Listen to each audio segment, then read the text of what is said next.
Time now for Money, Power, Politics. Tonight we are learning about another possible conflict of interest for President Donald J. Trump. Since January, the president's bought more than $100 million worth of corporate and municipal bonds. That is according to filings from the Office of Government Ethics.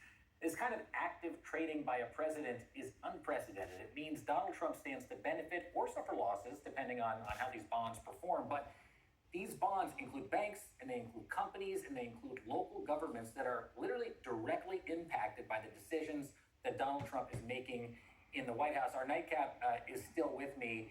Tim, is this classic Donald Trump? You are extremely familiar with how this gentleman works as a businessman. It's not even Donald Trump working as a businessman. It's Donald Trump working as an insider trader.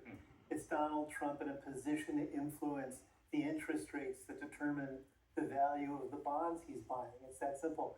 The other thing is a drop in the bucket. The $100 million in bonds he bought is a drop in the bucket in terms of the grift that's going on in the White House around cryptocurrencies.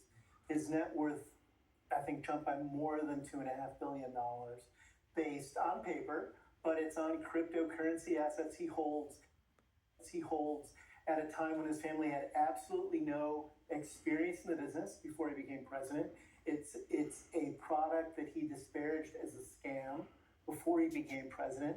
Once he became president, he was able to influence federal policies that raised the value of cryptocurrencies, bringing them aboard as federally recognized assets in banks, legitimizing it through various federal regulations that govern the market, all of which he exercises great authority over and which he was not disinterested in because his own net worth was directly affected by it. And we could go on and on and on. And it's so tragicomically over the top relative to every president in the modern era who's preceded him.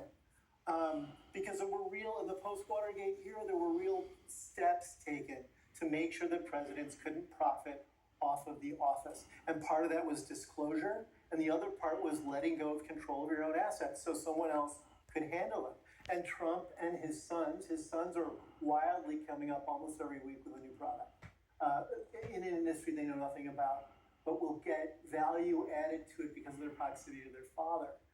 Average Americans can't do this.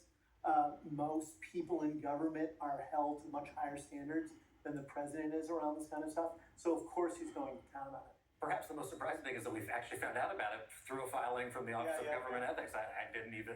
Well, it shows actually how flagrant he is because he doesn't care. He's happy to make it public now and not even try to stop the disclosure. Right.